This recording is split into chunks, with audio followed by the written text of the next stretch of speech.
All right, cool. We're live. So, and I dropped the agenda. Does everyone have it up? I only see 3 anonymous animals.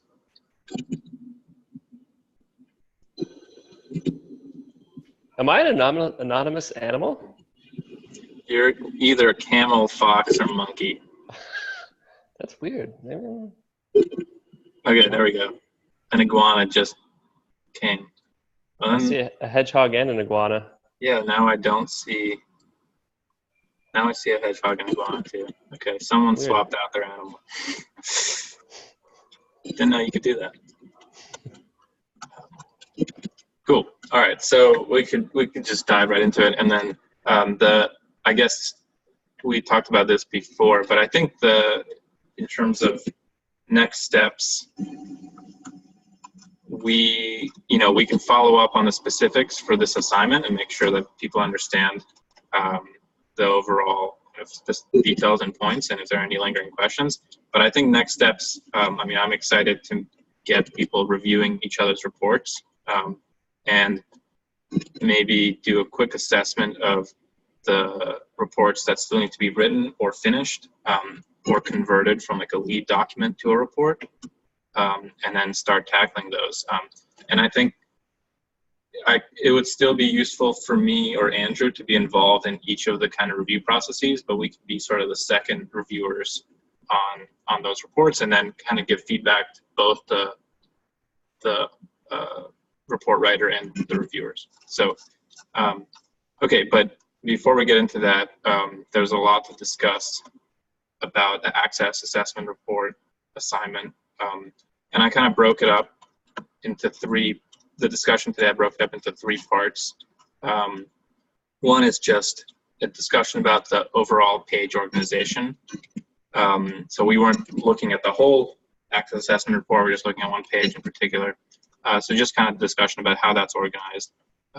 You all had slightly different approaches, and it would be good to see if we can improve on our methods or learn from what you all did. Then just a discussion about general convention and terminology. I saw, some of the same errors in how people talk about things, and it's also mistakes that we made or incorrect ways in which we were referring to things early on. And actually, even in this report, if you look back at the published report, there are a bunch of mistakes and like wrong things that we were doing. So good to make sure we're on the same page there. And then just because I think this is really important, to spend some time about how we link things and linking practices in reports. Cool. So any questions about that outline? Suggestions? Looks good. Looks great. Cool. All right. So Totally. Just one thing. Just suggest. I think I showed you. I had taken a little different approach, which was sort of stepping back and thinking about what the an access report looks like versus a content change, and just sort of keeping that in our minds also as we're going through this. Yes. So for those that, I'll drop the link here. Marcy. It was very useful, Marcy. Actually, it was useful to think about as I was making the compiling the agenda for today, and there were a lot of the same threads that you picked up on that I did as well. For example, like definitions, use of URL, page, website, domain, those kinds of things are really useful to make sure we understand, and then sort of the layout. I wasn't sure exactly how to go through and like comment on everything that you had, but it wasn't intended for that. It was just to sort of put something out there for everybody to think about. Yeah, I'm thinking maybe a result of this could be a consolidation of the agenda notes that I have and maybe kind of the notes that you have into a guidelines for access assessment reports. I guess that was your intent. So this can be really helpful. Thanks. So, okay. I think maybe we can just start with a pretty high level discussion about how these pages, how I think these pages should be structured and how we structured them in the past. And then, you know, we can reflect on whether or not that makes sense. Different people did different things. But really, you know, so I'm looking now at sort of the page organization discussion, and looking at the first part, which is the intro. And actually, maybe it's just valuable to go follow along with the example that I wrote out a little bit lower down. I think there are, you know, at least sort of these 5 key points that you really have to hit every time you talk about a page. And the intro section should really, you know, think of it as something that's short and is just talking about the page itself. There was an error that I'll note that I think some people were thinking about, and also like in our report, we kind of went back and forth between talking about it as a page and a website. And I think we should just be really clear about that and not like refer to like, oh, this is a website that has all these subdomains. Like it is, you could refer to it as, you could talk about it as a website, but then we need to be using different terminology. I think it's consistent to say, to talk about things as a page and have that be the way we scoped the report, but then say, like from this page, you can link out to, you know, these other parts of the website. And I'll get to that a little bit lower down. But if you look at the, maybe it's just easier for me to share a screen. So yeah, if you look at the example that I wrote out, I make sure that I treat this as a page. I make sure that there's a URL that corresponds to it. There is the URL is currently redirecting, so I make sure to note that. I make sure to note when the page was removed. And, you know, you could clarify here, you could say page removed between like, you know, this day and this day, and you can say like redirect began during the same time period. You know, you think of the redirect, if a URL is redirecting such that you can't get to the page, that means that the page was removed. And so it's good to just be very clear that the page is removed itself, rather than saying there was a redirect. So the next section, you know, that I think we have some liberty in how we group these things. In this case, I decided to say, is this content elsewhere on the EPA's website, which allowed me to group the kind of 3 categories: the January 19th snapshot, the EPA's web archive, which not all of you caught that this was live there, although I think we discussed it. And actually, this was the archive that was put up after the Washington Post article came out. So we believe we spurred this on. And lastly, this kind of weird double slash URL. And I think it's just important for us to be guiding the norms and interpretation, and like making it clear that this is weird and it's not linked from anywhere else, and it's not like the thing that's easily findable. And so that could be done through notes or explanations. That's like, this is not a normal thing. It's kind of like just an islanded, which is not a technical term that we use, but it's an islanded part. This website seems to be identical as the other site, but it does exist. And so this organization lets you, in a concise way, describe everything that's going on. Yeah, Jake, 1 second. And then the last thing that I didn't do here is talk about that this site previously had a redirect from another URL. I didn't think that was important, because especially, I don't think it's important here in the intro. I think it's possible that you could talk about it in the page 2 details if you wanted to. but I think that's also debatable because I'm not sure what it adds. Yeah. Okay. Sorry, Jay. No, not at all. I just wanted to make a point of clarification that we're talking specifically about like the page, the detailed description of changes, and not like the beginning of the report. That's essentially an outline of what is going to be covered in the report, as well as some blurbs about, you know, the changes that are the reason why we're producing this report, right? So I was a little conflicted over how detailed to be. I mean, it was a little just challenging to know what to put in here versus what would have already been talked about at the beginning of this actual report. Yeah. So are we just kind of like getting at the specific detailed description of changes? Okay. So, and really think of it as mechanistic as possible. I'll talk about that a little bit later, but we don't want to be saying things like this page is not accessible.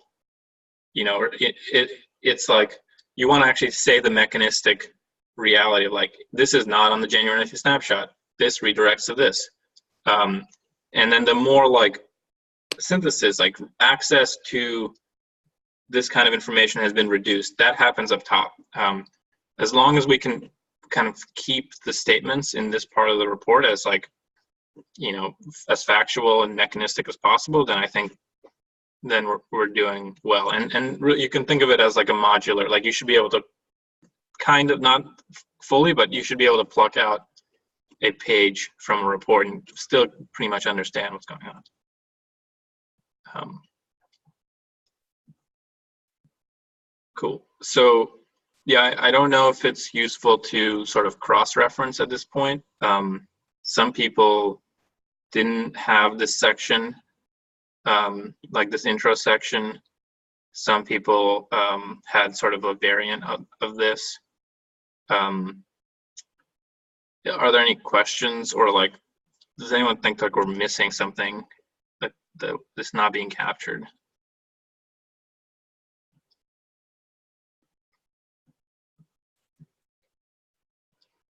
One thing that I was kind of thinking about is like so I was starting from the, I guess like the EP climate change page that had the kids climate change page, like this, I guess that's is it the January 19th screenshot that shows the kids domain page.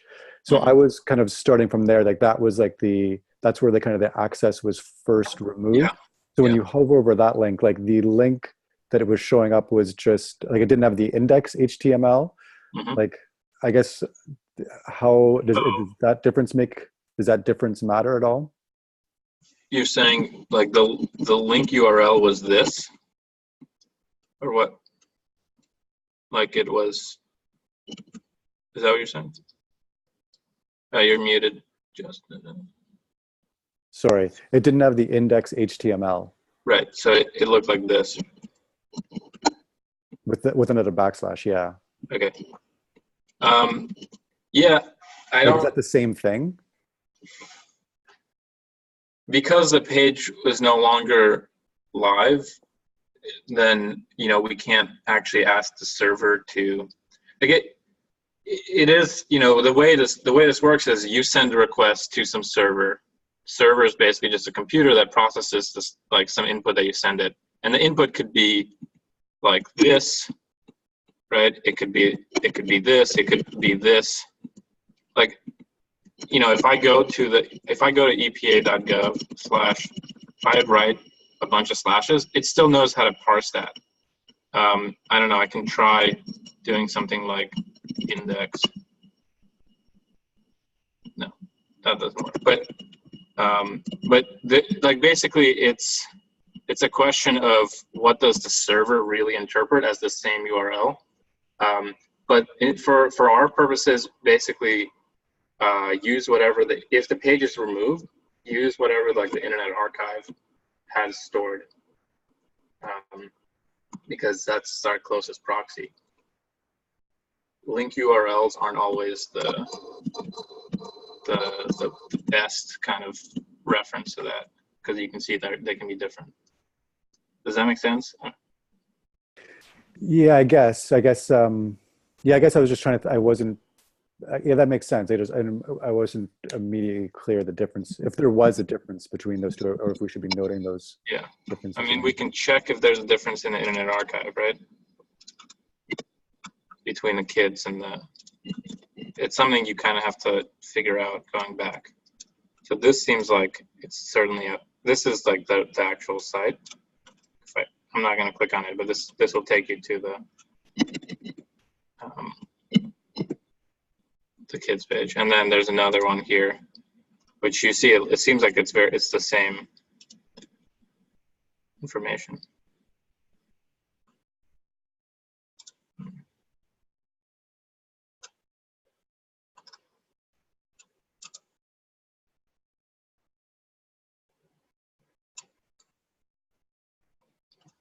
So that's something we could note or not note, like in a parenthetical, like if we think that that's an important distinction, like you can tell, it seems like it's equivalent. Climate change / kids, / kids.html. Okay, sounds good. Cool. So then, do people feel like they have a sense for the intro? Are we missing something there? My only comment there is that this particular, like, I don't know if we're trying to generalize for all access assessment report page, page descriptions. Yeah. This is obviously one that's been taken down, but, I think access assessment reports aren't going to often be, always be that change. Right. Just throwing that out there. Yeah. So this could be, I guess it'd be useful if you all have thoughts, like while we're doing this, to generalize this out. So this could be, when was the page removed or altered? And maybe like sub-index that so that it's more clear. I would also have like another section of like additional like idiosyncratic notes. Like there, it's okay to have another bullet point that's like, this is weird because of, this is happening. I think basically this spans the majority of what we've seen. And then the page detail section is much more specific. Oh yeah, Marcy. Just that the categorization that you did about pulling things under where else. This is available on the EPA website in this section on yours down below. You had content available elsewhere on EPA's website. I mean, I think that could be a worthwhile. Oh, I see. Is there, instead of archive? Well, is content available elsewhere? I mean, content available elsewhere implies it could be live, right? Yeah, I mean, it's totally possible. Yeah. Yeah. So, but that's helpful, I think, for the reader. I mean, for I don't know if other people felt that way, looking at either the example or the final report. But pulling things together like that really makes it a little more understandable for the reader as well. So you think it could be like, you could change this, is content available elsewhere? And then have this be like archive and other. There's something, yeah. Or live content. Which in principle could be like .gov or not. Well, yeah, like same domain .gov or.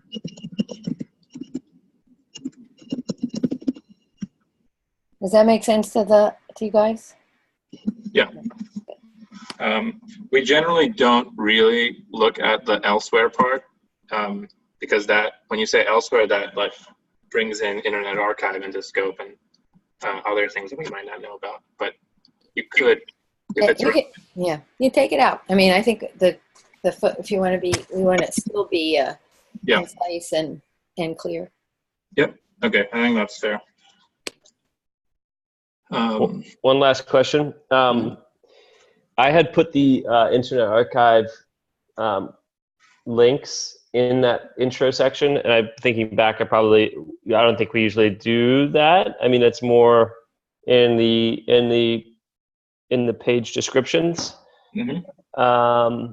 But there was like a good amount of like embedded links in your version, and I think maybe even in the report that was published. Like, to what extent in the intro are we actually providing like clickable evidence paths for the readers to take, that type of thing? Yeah, I think we can do that. I think there's no reason not to, really. Like, for example, here I actually provide a few things. One is we could link these. We could just link. And especially if it's a Wayback Machine, like something we have on Wayback, because sometimes this is a versionista and we can't really provide the evidence there. Would that make sense, linking to the Wayback Machine for those dates and then removing the links, like the embedded links for the redirect? Yeah. Yeah, I think we could actually leave that and just kind of have it be. I don't know. I could see it going either way, just because it might be nice to be very clear that this is redirecting, and this is something that I was going to talk about later on, but since we're here, a lot. Like, very few of you actually were linking Wayback Machine links as you went along and providing the evidence of the redirect. So that's something that we should all feel comfortable doing. April 30th, 2018, for this page, if I click it, I think you've all seen something like this, but it's going to have a little notice page that the Wayback Machine captures demonstrating the redirect. If this ever loads, you will be able to see it.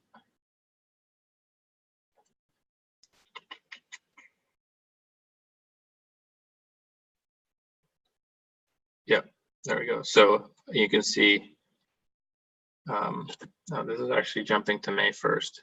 Oh, maybe, but it's Eastern time would be April. So yeah, you can see it's a 301, it's redirecting, and then you get sent to this notice page. And that really captures the, like, you can try to go to this page at this date, and that'll send you to this other page. And as much as possible, we should be providing that evidence whenever we say something like, this redirects to this. So Sarah, that's kind of why I would say, like, might as well just show that redirect, because it's not clear from here unless we have if we have a note or something, maybe it's fine. Oh yeah, no, I completely agree. I meant the live redirect page being an embedded link. Oh, so this. Yeah, that was my question. Yeah, sorry. Yeah. So yeah, and I made a note about that lower down about links. I think basically as a general rule, we should not link to pages that are live in the report, because, well, we should either be linking to Internet Archive, Wayback Machine. Like, I think it's fine to link to the Internet Archive, Wayback Machine links, because those we don't expect to ever change. But we shouldn't ever say, like, check out this notice page at this, and then link notice page. What we can say is there was a notice page at this URL, and then write out the whole URL. I think that's fair. because basically we should just assume that like the internet gets demolished and the only thing left is the Internet Archive. You know, like that's our premise in this whole thing, is that the Internet Archive Wayback Machine won't change. Otherwise, we can't be writing these reports and documenting these changes. And so if you ever start linking, like if we link this to, yeah, you know what I'm saying? I think that's a good general rule to just be as clear as possible and document that. Even if it's like long URLs that kind of like explode the page, I don't think we should worry about that. We should just get that out there.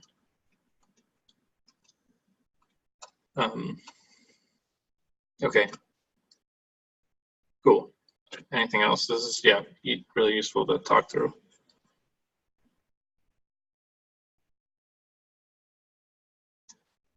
So, all right, then we can move on to kind of the page details section. And I actually think we've called it like screenshot, and maybe that's a remnant of like screenshot, whatever, X.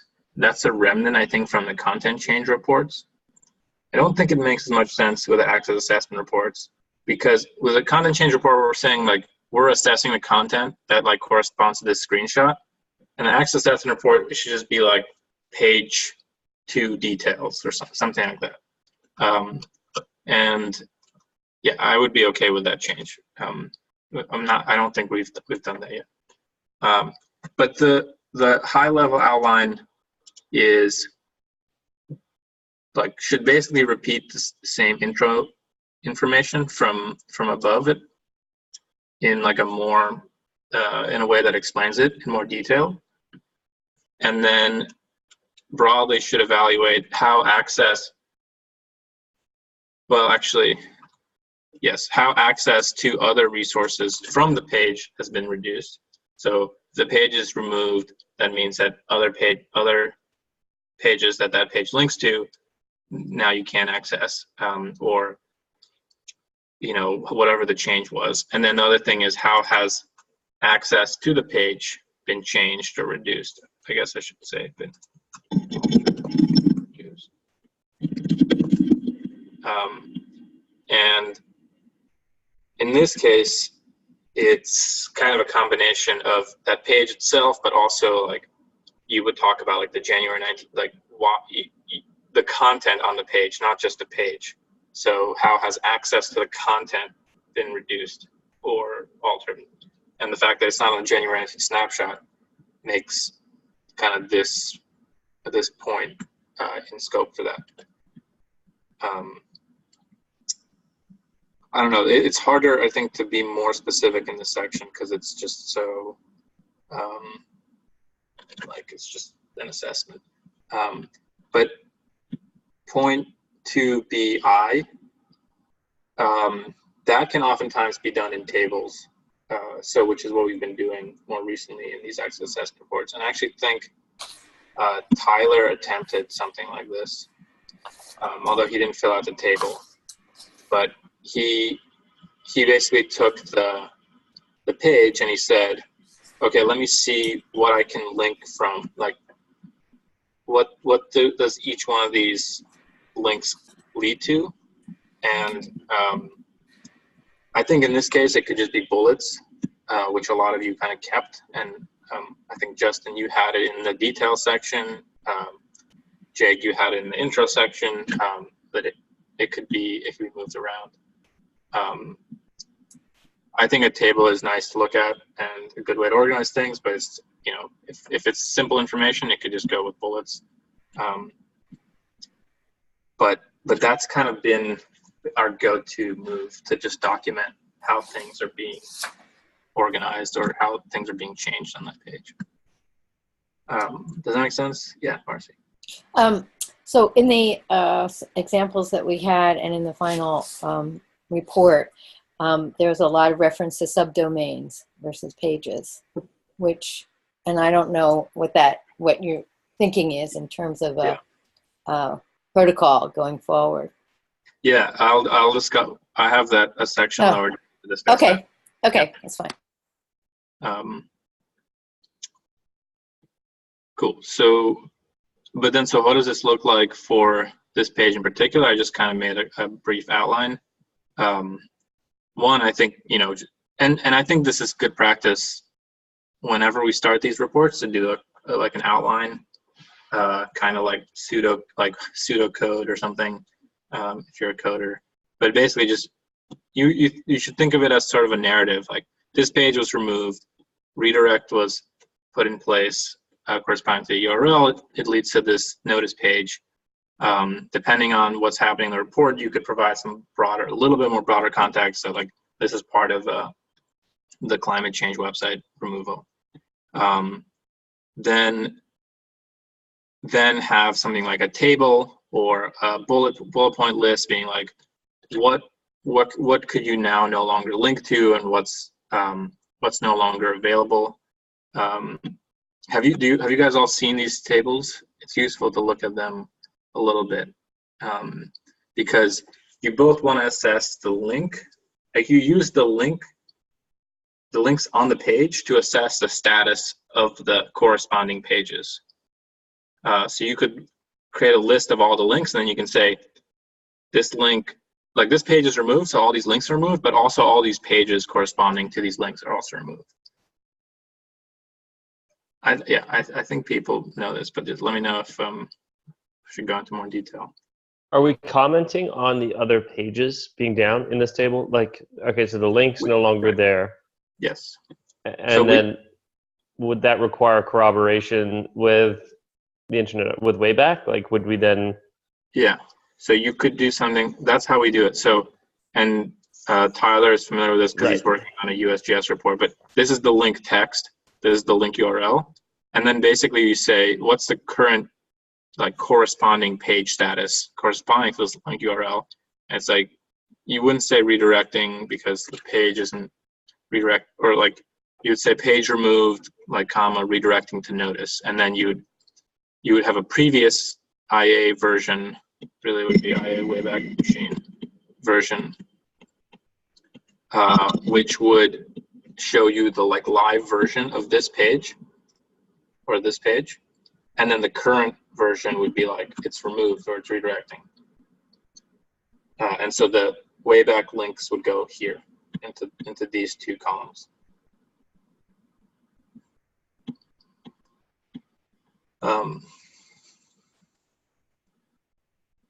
Okay, does that make sense?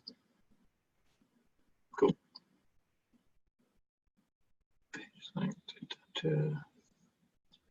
Yeah, so then I think for this page, it's worth kind of going into quite a bit of detail, like, is this content available elsewhere on the EPA's website? And then kind of elaborating on that, which is basically just a bigger version of these 3 bullet points here. And really, I think it's worth spending quite a bit of time showing that it's not on the January 19 snapshot. That's a big point that we want to make in this report. And so that could take, like, almost like a whole paragraph of explanation. I think that's fine. And explain things like the www3 and the fact that it's not linked to another page. And I think it's fine because other parts of the report are also talking about that. I think it's also fine to discuss it on this page. Then explain the //kids. That's a weird thing, so we should be careful and explain that. And then mention that it is up on the EPA web archive, but only like seemingly only after this date. Actually, while we're here, I'd be curious, Sarah, you did some interesting assessment looking at the server, the way in which the server was responding to the URL request. I was wondering if you could talk a little bit about that, and if you think there's value there, and the value in specifying a temporary versus a permanent redirect. Do you have any insights there? Um, I guess the first thing I was looking at was the double forward slash, Mhm. and it, as Toli mentioned earlier, the server is going to recognize that as a typographic error and ignore it and take you to the correct place.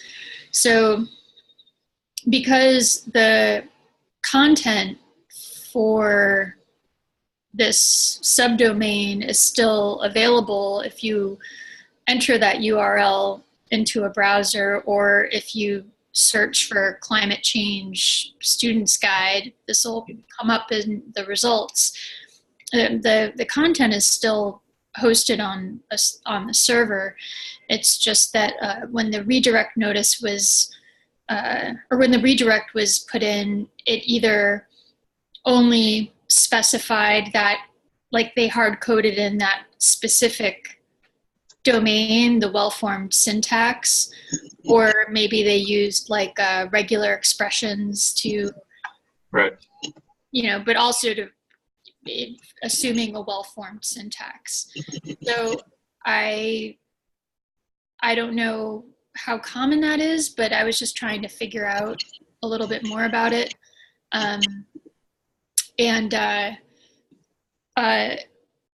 In terms of the redirect, yeah, there are a lot. I think there are different flavors of redirects, just like there are different flavors of 400 errors. Yeah. So a 301 is a permanent redirect, which means that the browser, the next time it receives that URL, it isn't going to look for it. It's going to just take you to the redirected page because it learned from last time. Whereas there are other kinds of redirects that are temporary, so the browser would behave differently. And so since the placeholder page says this page is being updated, it seems a little bit incongruous, I guess. Mhm. So those are some of the things I was thinking about, but I didn't arrive at any kind of conclusion.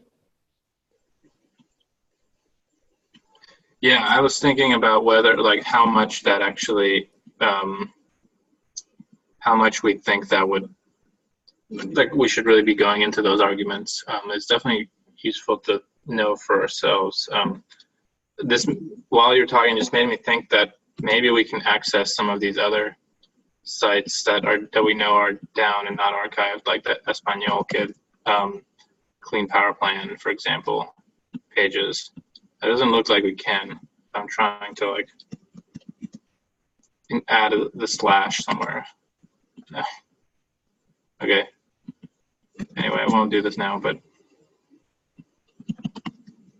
there's something about, maybe it's about how the www3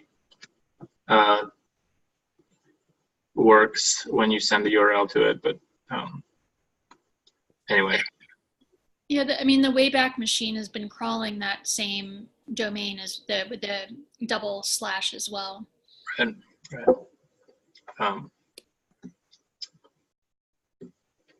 Cool. Okay. Quick question. Just in terms of, like, kind of overall kind of setting kind of guidelines for this, like, I wonder if it would be helpful, because, like, I guess if we could, like, maybe compile a list of ways of finding the content available, like, for this, your point, like, is the content available anywhere else on the EPA's website? Like, could we compile, like, a list of, like, places that we could look? Because I think that you're right, that's, like, a really important thing that we don't want to overlook something. So, like, I guess, like, for myself personally, I wouldn't know if I was checking all of the right places or kind of doing the right, like, workflow to make sure I'm, like, searching all of the necessary places. So maybe a bit of a description about that might be helpful as well, just to make sure we're checking off as much space as we can. Right. Yeah. So we should definitely make a note about that. Make workflow. And then here, I think it's like keyword search, like agency web archive, keyword search Google, like navigate on known websites. I don't know. There might be others, and maybe actually Moz is now on this list, right?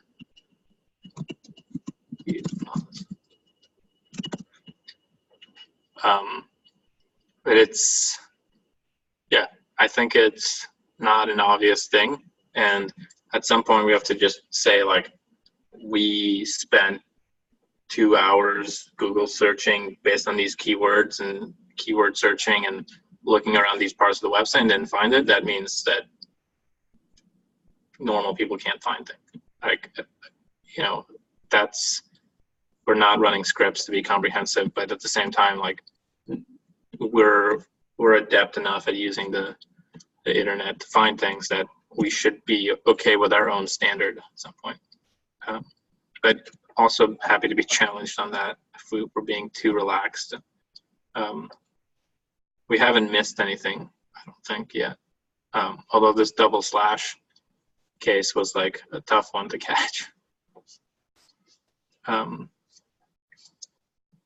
Yeah, that's a good idea for sure.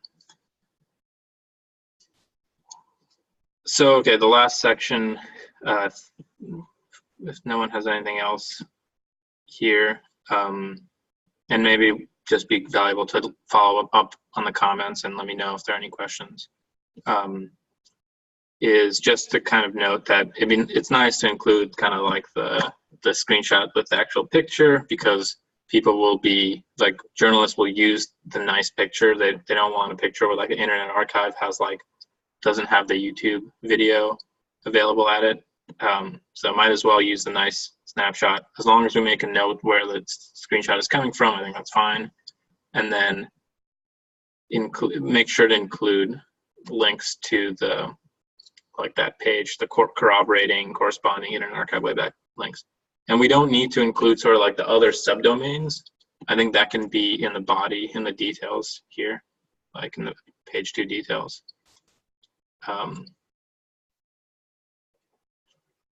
Cool. All right. So any general questions? I know we didn't get into like that many specifics, but hopefully that can be covered based on the comments. But any general questions?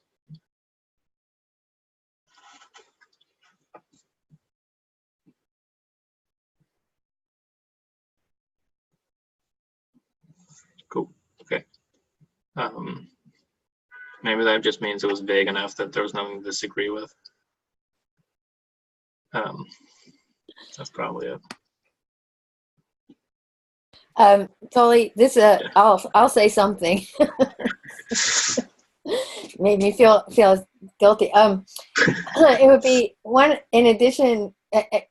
I'm just trying to think, and maybe you guys and others who are into visualization can be thinking about this too. It would be great, you know, the Washington Post and all our journalists love to see the side-by-side on the web, on the content changes. It'd be great to have some sort of visual, even if it's that sort of conveys a lack of accessibility, right? Yeah.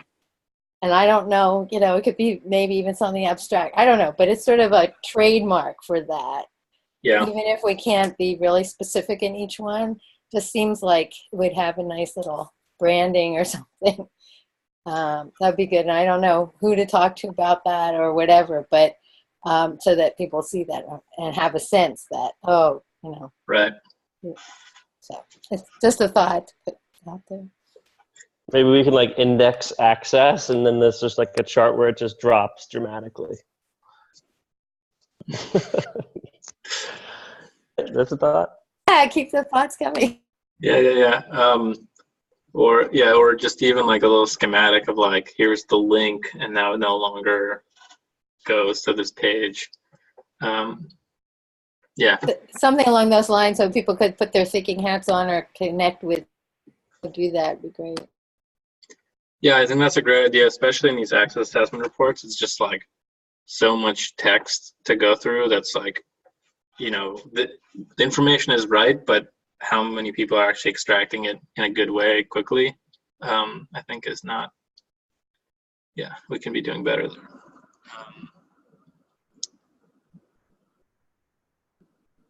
Cool, we should brainstorm about that sometime soon. All right, so this is actually quite connected, this next section, about the general convention and terminology, because maybe this will actually be a way to get at some of the more specifics and details that I saw. But the first thing to talk about, I think, is just the use of domain, subdomain, path, and URL. People kind of confuse this, and like, actually, it's still confusing in a way. So domain is the simplest. Basically, domain is whatever is like before the .com or .gov, .org.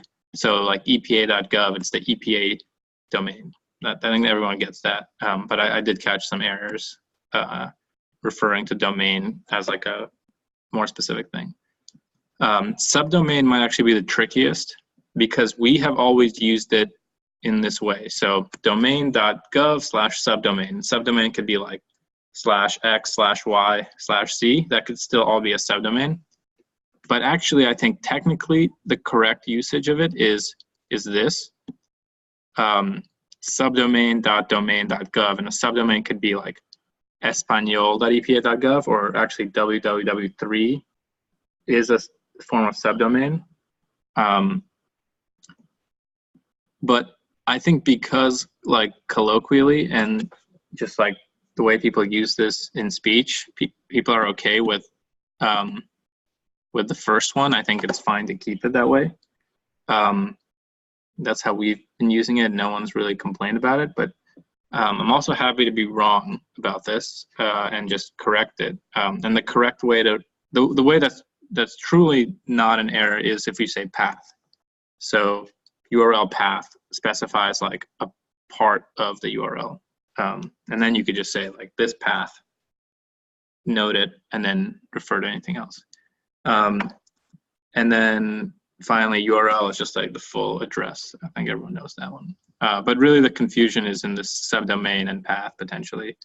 So it's, I'm okay continuing to use subdomain to refer to this kind of,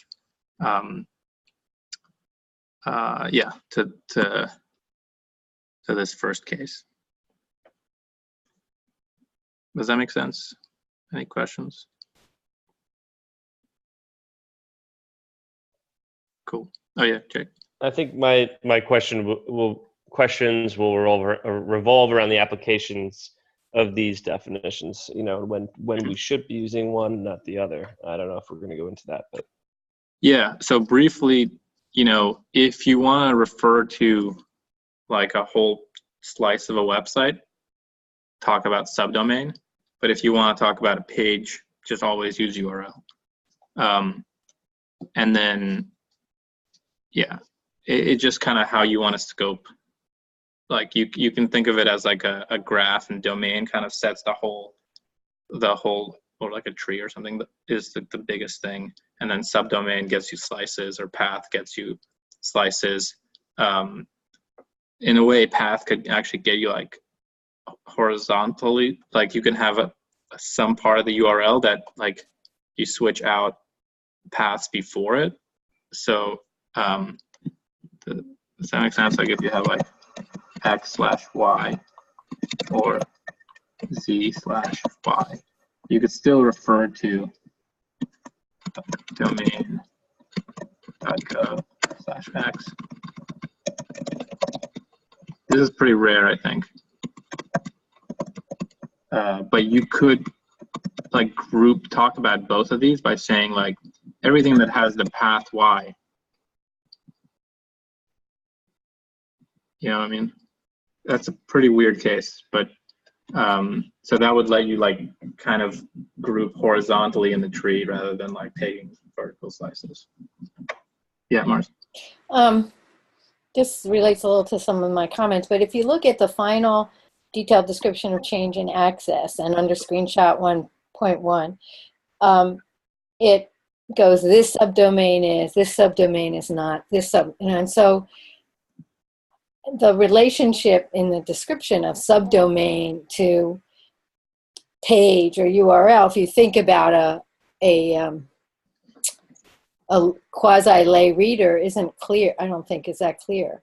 Yeah. And I think part of what Jake might be getting to is like, what do we want? What do we want to tell people? I mean, what do we want them to take away about understanding page and subdomain and domain? Right. In relation to access. Right. So I think maybe like as much as possible, we want to be talking about the page itself and not the URL or the subdomain. We use that as a way to talk about like connections between pages, but the content is on the page. The content is not on the URL or something like that. Or even like you could colloquially refer to like content on a subdomain or domain, but really the content is like on pages that are or documents that are, or files that are on a subdomain. And so that's, I was going to talk difference between URL and page is where I was going to talk about that. Maybe I can just, maybe we should talk about that now. And Jake, were you thinking of something specific? Okay. In this report, I mean, this is a really good report for this purpose. But there was discussion around the link of students to kids, like the in the URL changing. Mm-hmm. And I honestly, as a reader, didn't understand what that was and why it was even being talked about, because it kind of seemed irrelevant. But from being thorough and discussing all the changes with this particular page, that was why I thought that was included. Yeah, I don't remember. Is it in your report? Can I pull up your? I think I took it out of mine. Okay. Okay. But it was in the report in the packet. You know. Yeah. It was like one of the original versions. Yeah. Yeah, I think with the students, it was originally students, and then it was changed to kids, and then they had to the redirect. Yeah. But I had the same thought as Jake. I wasn't totally clear on how to tell that whole story. Yeah. So it's, maybe I'll pull it. I mean, in that case, you basically want to say something like, the page, like previous URL was associated with this page. That URL now redirects to the more recent version, like recent pages URL. Like because there's like maybe 3 sequences now, it gets hard because you have to talk about like first, second, now there's like a redirect notice. And that's like the trickiest thing to talk about. Yeah, I don't know if it's worth going into all these details right now, but yeah, evidence of redirect from students to kids domain. That's wrong. This should, say like, really should be like path or subdomain. Yeah, I don't know. It's basically, we're not limited by the number of words that we can use, and we could be like accurate. The question is like, how do you convey it in a good way? So some errors that I noticed when reviewing, just good to note, like a URL can redirect, a page cannot redirect. Like it's the URL that redirects to another URL, which then corresponds to the page or a different page. Pages can be available or live, but URLs are not live or available. Like that doesn't make any sense. The URL is something you send to a server, and then the page is the server responds with either the content or a 404 error or the lack of content, or you get redirected. So just kind of keep those in mind. And then the way the language that we use is like a URL can have a corresponding page, or a page can have a corresponding URL. So you just use the word corresponding to just kind of link with words, link the URL to the page. Does that make sense? Any questions there?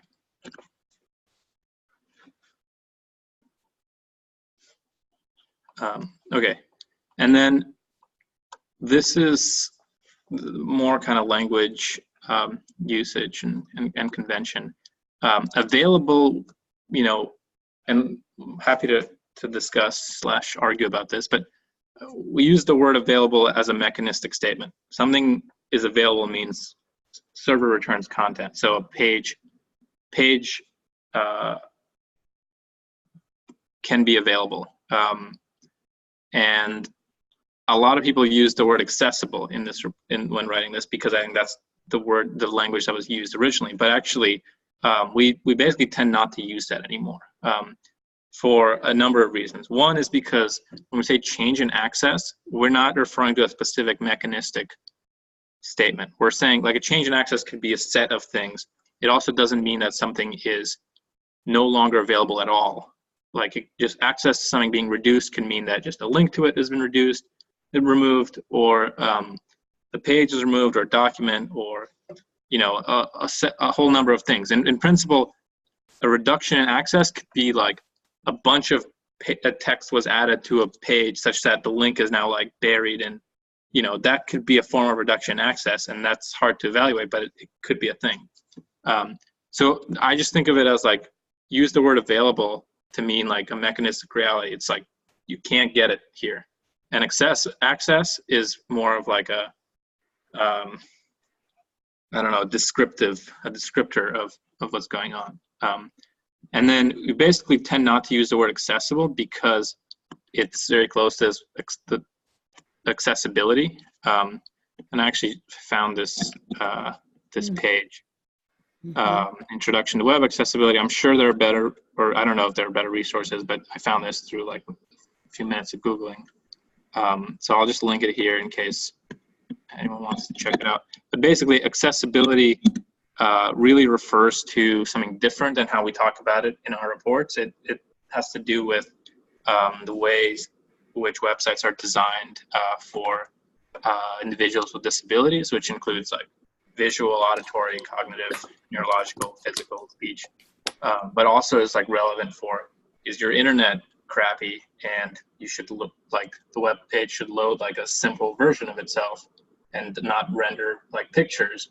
Or is this like, do you have a mobile device, or do you have a black and white screen, or are you colorblind? So these are things that are basically span like all of human psychology and social structures, and we don't have good systematic ways to assess these, but be very excited to think about them if that's something we'd like to start doing. And we've touched on this with the NPS reports, climate action plans that were removed, but we haven't really tried to tackle this kind of the space.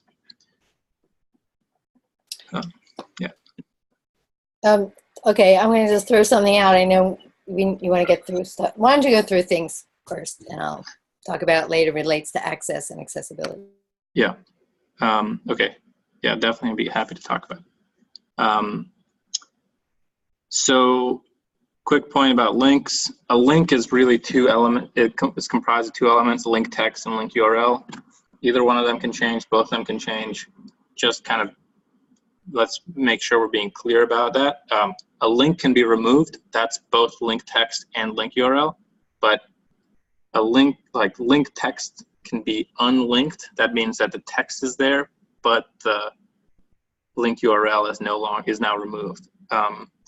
And you could have the same link text, change the link URL, change the link text, keep the link URL the same. Okay, just to highlight that there are different things that can happen there. And then this is kind of a tricky one, because sometimes we want to explain that you can or cannot reach a page by following links from another page. And that could be that could be like one page links to this other page, or it could be like one page X links to Y, Y links to Z. And we don't have like good terminology for this. Whenever in doubt, just literally say the thing that's happening. You could just be like, page X is linked from Y, and page Y is linked from Z. And then you can just say that. Maybe we could use the word navigate, like you can navigate from page X to page Z. I think that's fine. I think that just is like an existence statement, like an availability statement. It is possible to use links to navigate from X to Z. I've used the word like via before, but I think we might as well not use it because it's just a little bit vaguer than it needs to be, even though maybe it's the only thing that people, we've said like page X can be accessed via page Y. And really that probably means that you have to go to page Y first, and then you can either take a link or to get to page X, but might as well just not, might as well be mechanistic and say you can follow links, or I don't know, navigate at least makes more sense to me. I could be wrong though. Anyone disagree with that? Maybe it's fine. The only question I had is that it looked like there was a deliberate decision made in going from the earlier version to the final about an instance of using from and an instance of using via. And yeah. I was curious if there was something significant there.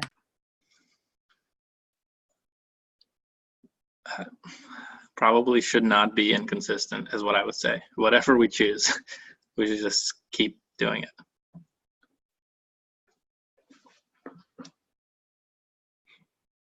Can I ask a probably a dumb question, and it maybe my lack of experience in academic writing in this area, but what, like putting links in a paragraph, like with link X, do you do like with link X comma, with link comma X comma, or like?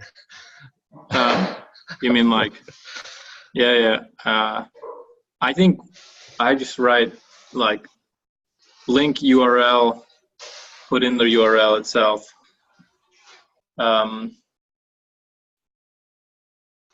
We don't actually have to go. Sorry, go ahead. No, I have not been using commas. Okay. Let's see, because I think I've thought about this before.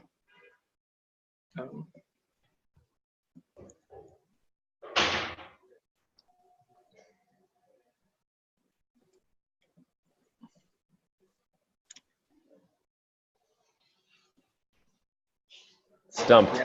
Maybe it should be a comma because it's like you're like, my friend, comma Steve, comma was removed. Exactly.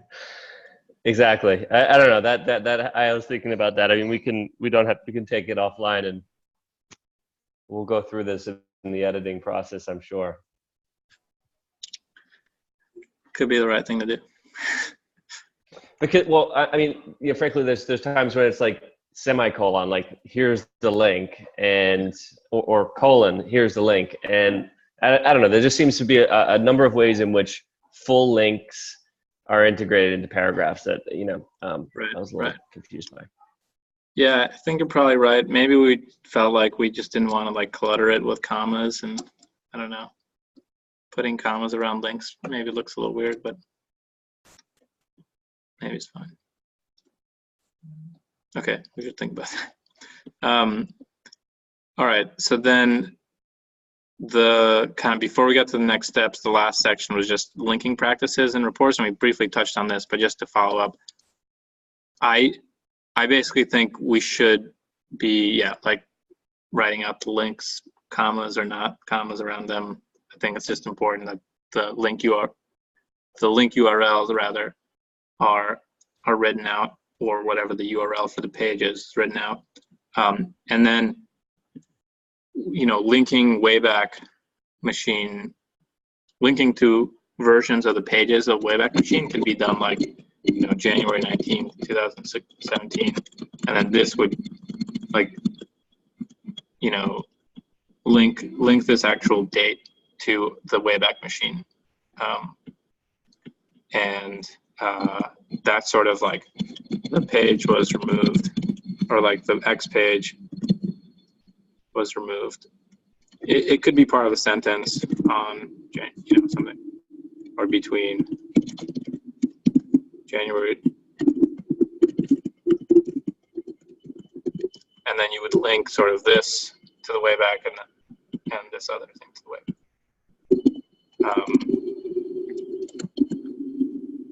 I think everyone gets that, but it should be like a, I actually don't know any examples where we should actually link the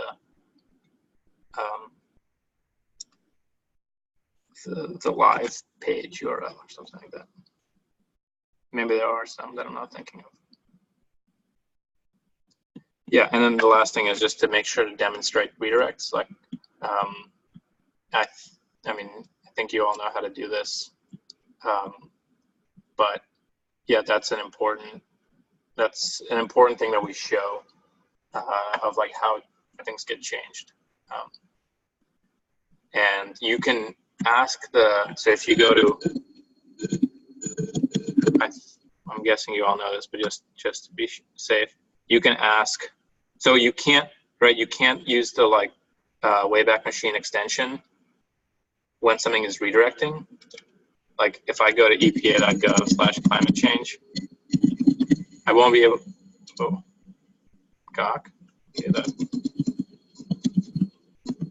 I won't be able to save that page into this extension. But if I type it into here, then I can ask it to save, and then it'll actually try saving it corresponding to the original URL, but then redirect me. And then if I check the Internet Archive page for epa.gov/climate change, then it should be the fact that it tried to access it there should appear in its versions and history. And that's how we do those things.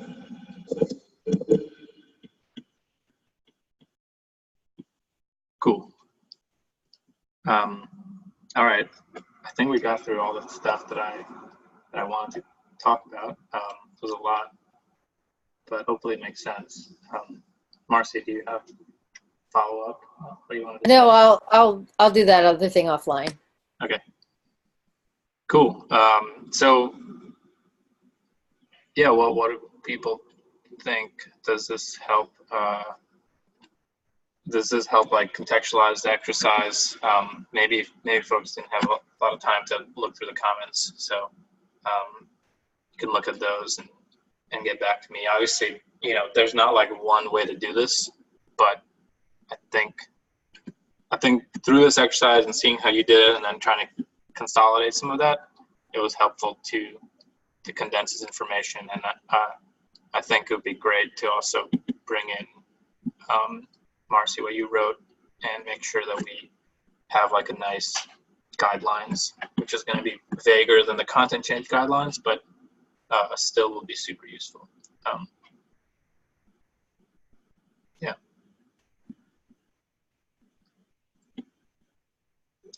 Any thoughts or questions about that? Anything I missed?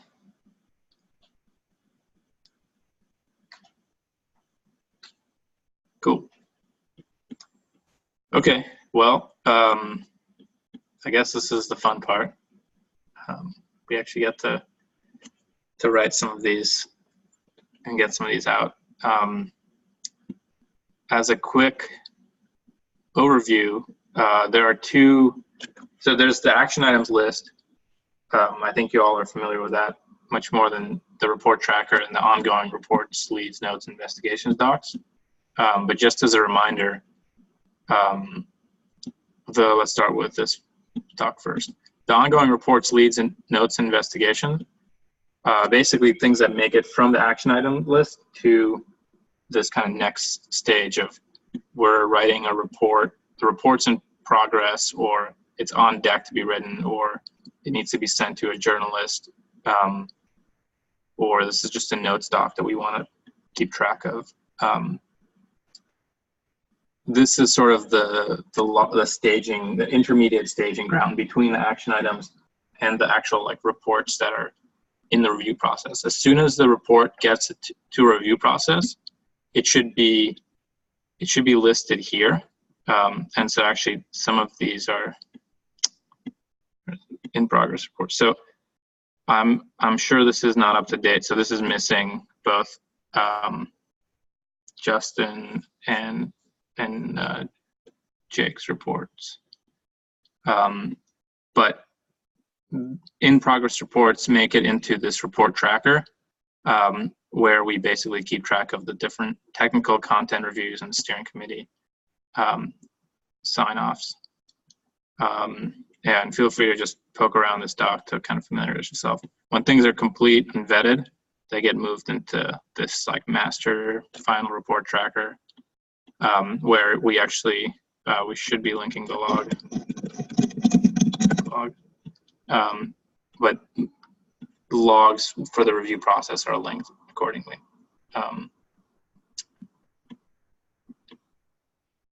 Okay. So I guess basically we should just, well, I should ask Justin, I know that you wanted me to look at some stuff at NIOSH before I made it to review. Do you think that's necessary, or do you think the reviewer can try to take a look? And then Jake, the Clean Energy Manufacturing Initiative, is that ready for review, or does it need another pass for you to make before it gets handed off? For the NIOSH one, I'll go through it tonight, and I can probably just like ask the questions that I was like wanted you to look. I could like write the question as a comment in it. Mm-hmm. Or did you want to do that, or did you want me to specifically ask you? Like, I don't think they're huge. Like, I think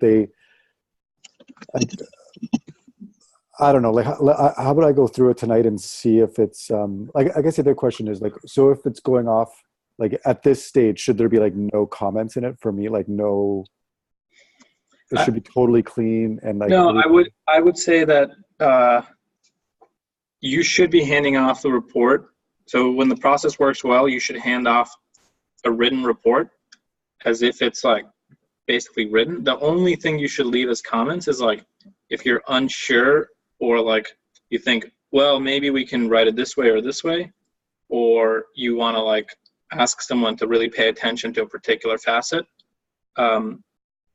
You're allowed to kind of have some uncertainty and get feedback from other reviewers. But I think best practice is to say, hey, I'm not sure about this point that I'm making. Should it be written like this or like this? And like write out the options. Because the thing, I can't exactly remember everything that I was unsure, but I know for sure one of the things was I was having a really hard time getting good screenshots and then the issue of I was getting kind of not great screenshots, and then that was kind of messing up the order that I would like put the content, because there was a lot of content changes per page. So like, I guess my question is like the fact that there are not great screenshots. I don't know if that was one of the main questions. Like, is this ready to be reviewed based on the fact that the screenshots aren't great? Yeah, I think it could be, and I think you could, say something like, "This is ready for review, but I'd like some help with getting a better screenshot." If it's not like fundamentally undermining or changing the scope of the report, then I think it's fine. Okay, because just if what might happen is that with different screenshots, because like some of the it gets reorganized. Yeah, exactly. So that was kind of the main thing there. Well, then, yeah. I'll also just make sure that was like my only kind of question that I did want to go over with you tonight to confirm it. And if that was the only thing, I won't mention anything. But if there is something else, I'll mention it. But I think that's what I can remember right now, just the screenshots. Mm-hmm. Okay. Does someone want to take NIOSH? Just on my report, Toli, let me give it another walkthrough with all of my newfound report writing skills. I think that's a good point for me too. It's been a few weeks since I've looked at it, so. Yeah, me too. Quite a few. And I'll let you know when I've done that. Hopefully in the next 2 days. Mm-hmm. That sounds good. But yeah, I guess we can, assuming that nothing significant in terms of the scope of the report's changes. Does anyone want to take either one of those on? I can look at Jake's. What time frame are we on? I'm trying to figure out if I can be responsive. I mean, I think that's up to us. These reports, well, I've already been significantly delayed on reviewing them, but I also think they're like they still hold as like retrospective analyses that are still relevant. So I actually think there's a bigger point here, which is that, you know, what does the working group want to aim for in terms of output? And I think if it's like if it's really things are going well and there's like good people are trained and have time, I think with the group that we have right now, for example, we could be doing something like 2 reports a month. But I'm also, yeah, I'm hesitant to sort of like push us necessarily. You know, I think basically what it could be is like a review process, or like report writing. Like the way you should think of it is like writing and reviewing should take like 2 to 3 weeks, but then we can like tile the different reports on top of each other.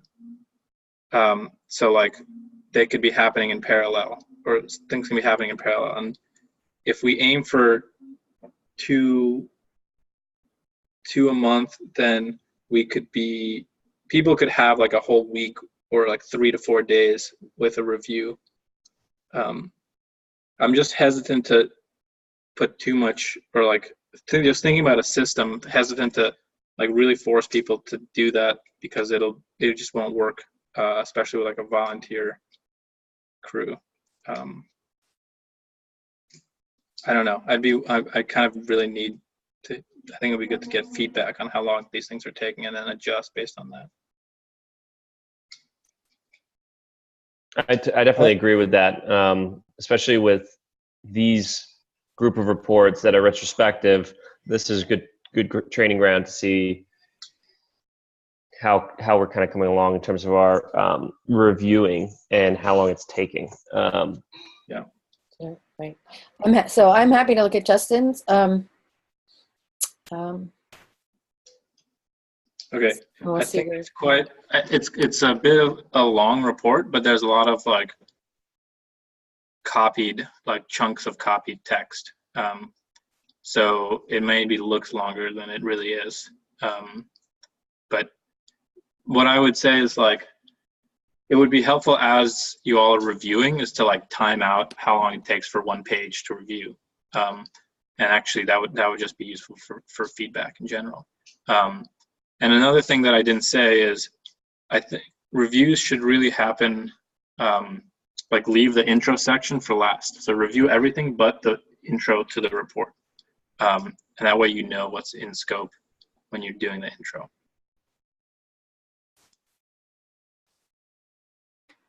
Does that mean that based on the review of the rest of the report, we then go back to the author in relation to the intro? You know what I mean? As opposed to us looking at the intro. Oh, no. Yeah, you go, I'm just saying like the review process, you review the whole report, but I would start with like the pages themselves, and then go to the intro and then send it to the author. Is that what you were asking? Sorry. Yeah, that's fine. Yeah. I get it. So yeah, I don't know, Marcy, would you propose as timeline? I don't know. I just, Okay. I want to be responsive, but I also have we all do a gazillion things going on. So I'll do my best. Justin, you need a few days. Is that what you said? Yeah, if I could have just a day or two just to make sure, because I know that there are still a few comments on there that I was asking for clarification on. I can just kind of go through and make sure I tie everything up as much as possible. And then I can send you a note over Slack that and send you the link again when everything's all relatively tidy. Okay, sounds good. And so Tyler is finishing up the USGS hydraulic fracturing report that's been going on for a while, but I still think it's a good one.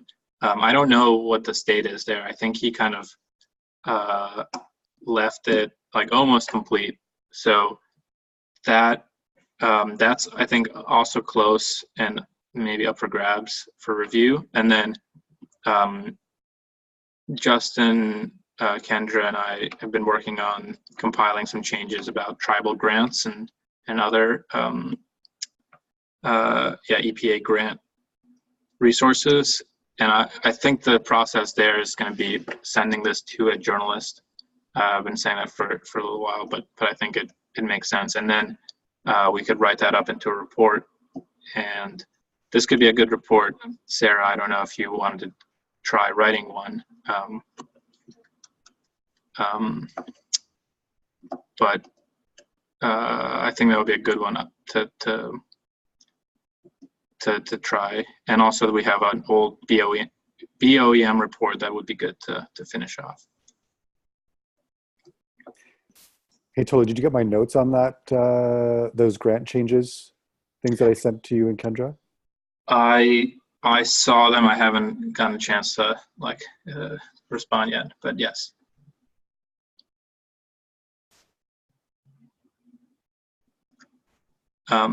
Yeah, I mean, I think we can take a pretty slow pace. I don't think we need to say like we got to get this done in a week. So even if they're like 2 to 3 week timelines for people to like really wrap their mind, I think it's fine to prioritize like spending time with a report and getting to know how to structure it. So I don't want to make it seem like this is going to be a huge thing. Yeah, the reviewing might also take longer for us, like the beginning too. Like these are our first reviews, so it might be, the timeline might be a little bit slower on the first one. Yeah. Did you want us to write a report first? I need to write a report first before reviewing, so I'd be happy to take a look at the tribal grants. Yeah, I think that would be a good one, I think, for you to take. And yeah, I think there we might want to do an investigation with a journalist in particular. So and then that will help us scope what we write about.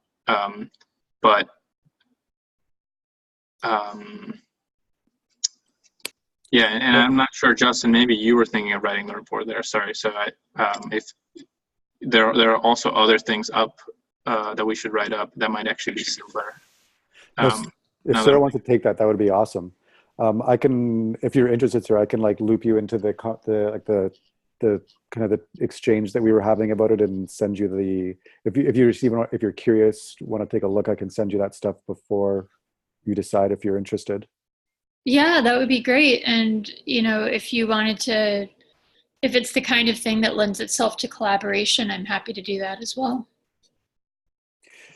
Yeah, that sounds good. Because I think I think there is some stuff to talk about, because it seems like Kendra and me were kind of both working on different things, and we kind of converged around some things. So it's kind of parsing it all out to see how to break it up would be good.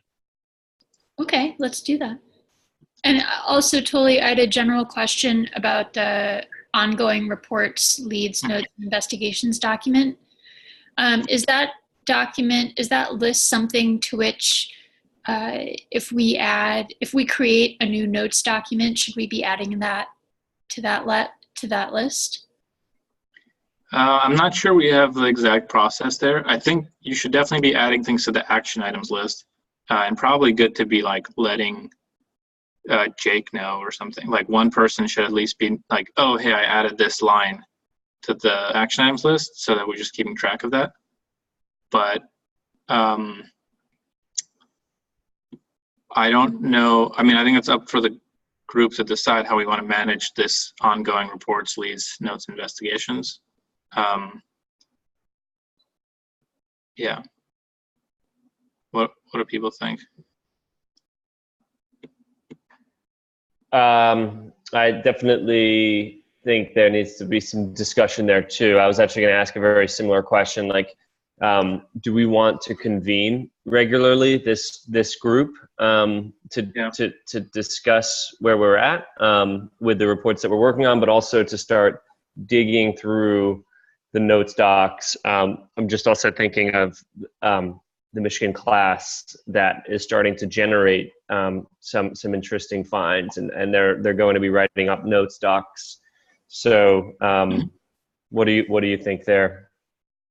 I think that'd be a great idea. I've been kind of, I think it helps to have like an ongoing reprioritization of like what's going on. Like I have a rough sense of like what would be cool to get out. For example, even like the NASA changes that Liz found. Yeah. Like, I actually think that could make a pretty, like, if we want to hit NASA and be like, what's up? You guys are supposed to be like the good guys. I don't know like if we should do that really, but I also think it shows that we're being like even-handed, and we're finding these things, but it also kind of reveals that even these like scientists that are talking about these models might be thinking about censorship in this way. It could generate some interesting conversations. So yeah, I think it would definitely be. Jake's hungry. It's Jake's stomach is rumbling. Someone's hungry. I don't know if it's me yet. I mean, I'm thinking maybe like every like alternating with the research team potentially. That like every I don't know, if people have time, weekly could be okay. Like or even like a half-hour meeting weekly could be good. But if not, we can go for like alternating with the research team, and then have that be like a weekly time. But then it'd be a moment to check in on these reports and what's next. Yeah, they're bi-weekly Friday. Maybe you're saying just have something scheduled every Friday and maybe enter. Yeah. Okay. I don't know. I thought of that now. We can put it out there tomorrow night in their team meeting and see how people feel about that. I know Justin or Sarah, how do you guys feel about like you're both, I know, interested in the research and report writing groups. Just curious what your thoughts are there. Yeah, I'm super interested in the research group, and I decided to, and this group as well, obviously, I decided to follow up through with this group because it seemed like the tasks that could be undertaken were a bit more discreet, because my time's fairly limited, and it's not, it's something that's unrelated to my professional pursuit, so it's not something that I can bake in as easily to my day-to-day schedule. So I've been restraining myself from looking too much into the research group. But Fridays, in terms of logistics, Fridays are actually generally good days for me. They're pretty light in terms of scheduling meetings, are fairly flexible, so that could work. Yeah, that Friday alternating, I think that works well. I think having regular meetings with this group or this working group, I think is a really good idea. And that alternating Friday, I think, kind of makes sense. I'm busy Friday afternoons, but I can, the time that the research team has their meetings works for me. What time is that? I think it's 11 to 12. Eastern? Yeah. Yeah, I think it would also be good sort of in the same sense that the Monday meetings are helpful to share sort of analysis questions. I think this might be helpful as we're getting going to share, reviewing or writing questions. I don't know if that's something that other people feel.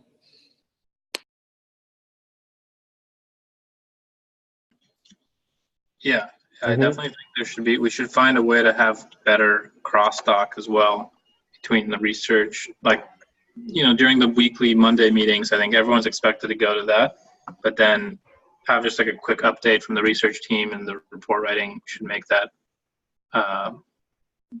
we should have some better processes there. So hopefully the meetings as well, that'll help formalize that. And yeah, I think, Sarah, to your point about, I do agree that report writing and reviewing kind of are more discrete chunks and the kind of like a research team and the things that the research team is embarking. But I actually think the report writing like skills and thinking about how to write reports in general, I think is going to be super valuable for the research team as well. And like just even writing about website changes takes a lot of like the right headspace and thinking about how to use Word properly. So I think you all, like, going through this process, hopefully can now like teach a lot of the research team how to write and present these reports in a good way, and whatever they want to write about. Like, they'll inevitably be using, like, having reports in their outputs or something like that, basing their outputs on something that looks like a report. So I think it's valuable whether or not you want to get involved in like a research team project or a more concrete like report.